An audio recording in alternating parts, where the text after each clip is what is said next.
চট্টগ্রামের হাটহাজারীতে সন্ত্রাসীদের গুলিতে নিহত বিএনপি কর্মীর গাড়িতে 22টি গুলির চিহ্ন দেখা গেছে।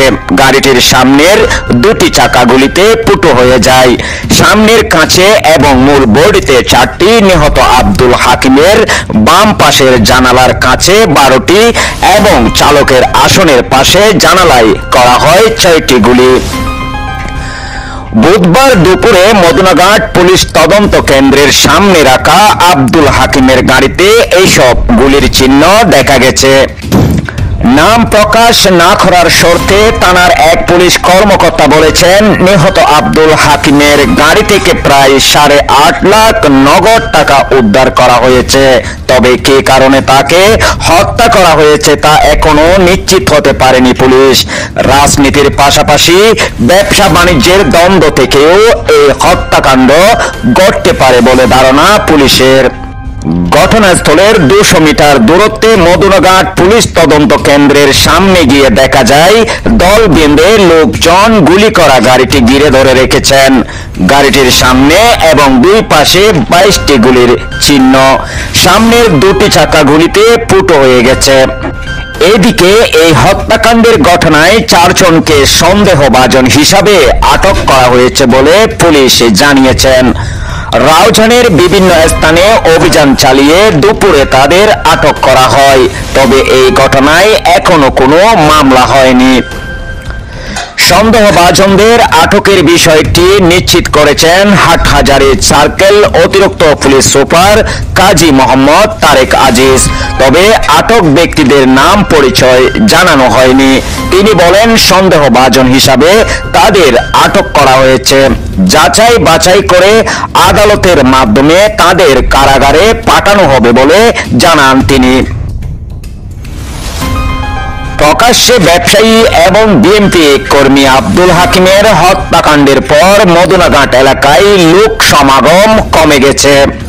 বাজারের দোকানপাট করলেও ক্রেতার সংখ্যা তুলনামূলক কম দেখা গেছে।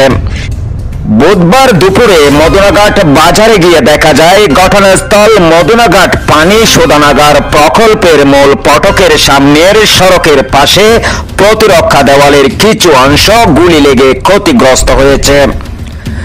বাজারের মানুষের সমাগম অন্য দিনের তুলনায় অনেক কম ছিল। ব্যবসায়ীরা গতকালের ঘটনা নিয়ে বেশি কিছু বলতে রাজি হচ্ছে না। আতঙ্ক কাজ করছে তাদের মধ্যে। ঘটনাস্থলের ঠিক অপর পাশে স্টিলের আলমারির শোরুমের মালিক দিদারুল আলমের সঙ্গে কথা হয়। তিনি বলেন, সকাল থেকে কোনো ক্রেতা নেই। গতকাল বিকেলে যখন গুলির ঘটনা ঘটেছিল তখন তিনি পাশের রেস্টুরেন্টে নাস্তা করছিলেন। গুলির শব্দ শুনে দৌড়ে তার দোকানের সামনে এসে তিনি দেখেন 3 জন অস্ত্রধারী হেলমেট পরা যুবক একটি প্রাইভেট কার লক্ষ্য করে গুলি করছেন। এইভাবে কয়েক মিনিটে 15 থেকে 20 বার গুলি করা হয়। পরে হামলাকারীরা মোটরসাইকেলে করে পালিয়ে যান। দিদারুল আলম বলেন, হামলাকারীরা এবং নিহত ব্যক্তি রাউজান থেকে মদুনাঘাট সেতু অতিক্রম করে এসেছিলেন বলে এলাকার লোকজন দেখেছে। আল আমিন নামের পাশের রেস্টুরেন্ট কর্মচারী বলেন, রেস্টুরেন্টের দোতলা থেকে তিনি একের পর এক গুলির শব্দ শুনতে পান। সড়কে তাকিয়ে দেখেন একটি প্রাইভেট কার ঘিরে গুলি করছেন কয়েকজন যুবক। এই বাজারে আগে তিনি এইরকম কোনো ঘটনা দেখেননি। এইদিকে গুলিতে নিহত আব্দুল হাকিম বিএনপির রাজনীতির সঙ্গে জড়িত নয় বলে বিবৃতি দিয়েছে দলটির সিনিয়র যুগ্ম মহাসচিব রুহুল কবির রেজভী। সকালে গণমাধ্যমে পাঠানো বিবৃতিতে রুহুল কবির রেজভী বলেন, আধিপত্য বিস্তারকে কেন্দ্র করে দুষ্কৃতিকারীদের অভ্যন্তরীণ সংঘাতের ঘটনায় আব্দুল হাকিম নামের এক ব্যক্তি গুলিতে নিহত হন। এই সহিংস ঘটনা দেশের আইন শৃঙ্খলা পরিস্থিতি অবনতির একটি বড় ধরনের নজির। এই রক্তাক্ত ঘটনায় ওই এলাকার জনমনে উদ্বেগ ও ভীতির সঞ্চার করেছে। বর্তমানে মানুষ নিরাপত্তাহীনতায় ভুগছে। চারদিকে অনিশ্চয়তা, অস্থিরতা ও হতাশা বিরাজমান। যা এই সরকারের কাছ থেকে জনগণ প্রত্যাশা করে না। তিনি বলেন, সহিংস ঘটনাটি সম্পূর্ণভাবে সমাজ বিরোধী কিছু দুর্বৃত্ত চক্রের পরিকল্পিত হিংস্র কর্মকাণ্ড। এর সঙ্গে রাজনীতি বা বিএনপির কোনো সম্পর্ক নেই। তবে মঙ্গলবার রাতে রাউজানের বিএনপির নেতাকর্মীরা হাকিম হত্যার প্রতিবাদে চট্টগ্রাম রাঙ্গামাটি সড়ক অবরোধ করেন। দুপুরেও নোয়াপাড়া ফতেরহাট ও রাউজান সদরের মুন্সিরঘাটায় প্রতিবাদ মিছিল বের করে বিএনপি ও এর অঙ্গ সংগঠন। পৃথক দুই স্থানে মিছিল করে হত্যাকারীদের শাস্তি দাবি করা হয়। হাকিম বিএনপির প্রাথমিক সদস্যপদ নবায়ন করেছেন বলে নিশ্চিত করেছেন স্থানীয় নেতাকর্মীরা।